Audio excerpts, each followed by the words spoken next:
नमस्कार, मैं प्रियम शंकर झा। प्रस्तुत हैं दोपहर समाचार। संसद का 5 दिन का विशेष सत्र आज से शुरू हो गया है। संसदीय कार्यवाही आज सामान्य रूप से पुराने भवन में होगी और कल से नए संसद भवन में शुरू हो जाएगी। प्रधानमंत्री नरेंद्र मोदी ने इस वर्ष 28 मई को नए संसद भवन का उद्घाटन किया था। प्रधानमंत्री ने कहा कि नए संसद भवन में चलने वाला ये सत्र छोटा है लेकिन बहुत अधिक महत्वपूर्ण है। विशेष सत्र से पहले सरकार ने कल सदन नेताओं की सर्वदलीय बैठक बुलाई। लोकसभा में सदन के उपनेता रक्षा मंत्री राजनाथ सिंह, केंद्रीय मंत्री और राज्यसभा में सदन के नेता पीयूष गोयल और संसदीय कार्य मंत्री प्रहलाद जोशी ने बैठक में सरकार का प्रतिनिधित्व किया। संसदीय कार्य मंत्री प्रहलाद जोशी ने मीडिया को बताया कि बैठक में 34 दलों के नेता शामिल हुए और सरकार ने सुचारू सत्र के लिए सभी दलों का सहयोग मांगा। राज्य के कई हिस्सों में अगले 5 दिनों में हल्की से मध्यम बारिश हो सकती है। मौसम विज्ञान केंद्र देहरादून ने इस अवधि में कहीं कहीं मूसलाधार बारिश होने का अनुमान भी व्यक्त किया है। इस बीच प्रदेश के अधिकतर हिस्सों में आज आमतौर पर मौसम साफ बना हुआ है। राज्य के पर्वतीय क्षेत्रों में पिछले दिनों में हुई बारिश के चलते अब ठंड में भी इजाफा होने लगा है। मुख्यमंत्री पुष्कर सिंह धामी ने मुख्यमंत्री आवास में प्रधानमंत्री नरेंद्र मोदी के जन्मदिवस के अवसर पर आयोजित प्रधानमंत्री की सौगात आपके लिए कार्यक्रम में प्रतिभाग किया।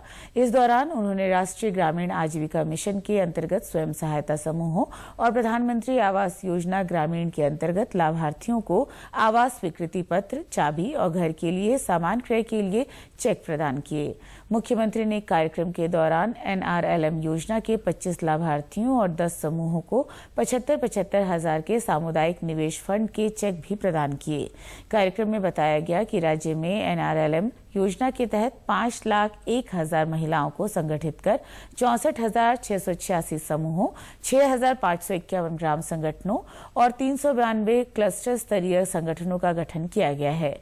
इस अवसर पर मुख्यमंत्री ने प्रधानमंत्री नरेंद्र मोदी को जन्मदिन की शुभकामनाएं देते हुए भगवान केदारनाथ और भगवान बद्री विशाल से उनके दीर्घायु जीवन की कामना की। अपने जन्मदिन के सुअवसर पर देवभूमि की बहनों को पक्के मकान के रूप में विशेष उपहार देने पर उन्होंने प्रधानमंत्री का आभार भी जताया। प्रधानमंत्री टीबी मुक्त भारत अभियान के 1 वर्ष पूर्ण होने के उपलक्ष्य में राजभवन ऑडिटोरियम में आयोजित कार्यक्रम में राज्यपाल गुरमीत सिंह ने प्रतिभाग किया। इस अवसर पर राज्यपाल ने टीबी मुक्त भारत अभियान के अंतर्गत टीबी रोग उन्मूलन हेतु सर्वाधिक निक्षय मित्र बनाने हेतु देहरादून, उधम सिंह नगर और हरिद्वार जिले को सम्मानित किया। इस मौके पर उन्होंने टीबी मुक्त पंचायत अभियान का भी शुभारंभ किया। इस अभियान के तहत प्रत्येक पंचायत को टीबी से जुड़ी समस्याओं के समाधान हेतु सशक्त बनाया जाना है, जिससे पंचायत टीबी मुक्त के लक्ष्यों को प्राप्त कर सके।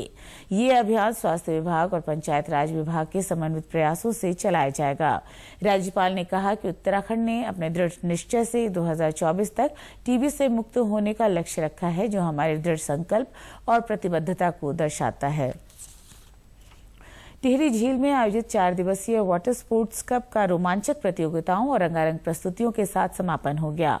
प्रतियोगिता में खिलाड़ियों ने कयाकिंग और कैनोइंग में शानदार प्रदर्शन किया, जबकि सांस्कृतिक संध्या में कलाकारों ने बटीना भागीना, हे नंदा भवानी से लेकर कई मनमोहक प्रस्तुतियां दी। टिहरी वाटर स्पोर्ट्स कप में 14 गोल्ड, 7 सिल्वर और 8 ब्रॉन्ज मेडल प्राप्त कर मध्य प्रदेश ओवरऑल चैंपियन रहा।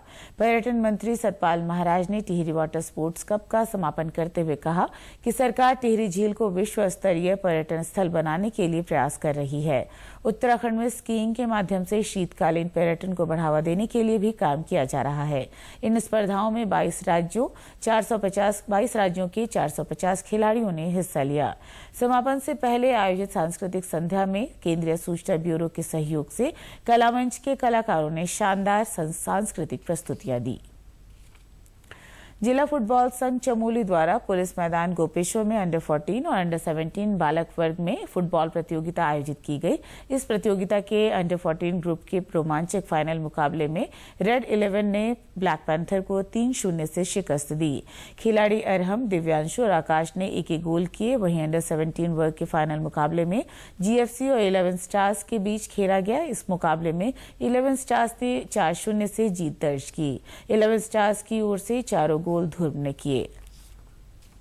चमोली जिले में मंडल चोपता मार्ग पर मंडल से लगभग 15 किलोमीटर दूर चोपता के समीप कल देर शाम एक वाहन के खाई में गिर जाने से उसमें सवार 5 तीर्थयात्री घायल हो गए। सूचना मिलने पर गोपेश्वर से पुलिस बल आपदा उपकरणों के साथ मौके पर पहुंचा और रेस्क्यू कर सभी यात्रियों को सुरक्षित वाहन से बाहर निकाला। मंडल अस्पताल में प्राथमिक उपचार के बाद पुलिस ने गोपेश्वर में सभी यात्रियों के रहने की व्यवस्था की। आपको बता दें कि सभी तीर्थयात्री केदारनाथ दर्शन के बाद अपने घर फरीदाबाद वापस लौट रहे थे। इसी के साथ अभी तक के समाचार समाप्त हुए। दूरदर्शन समाचारों से जुड़े रहें। मिलते हैं फिर शाम 6:30 बजे के बुलेटिन में। नमस्कार।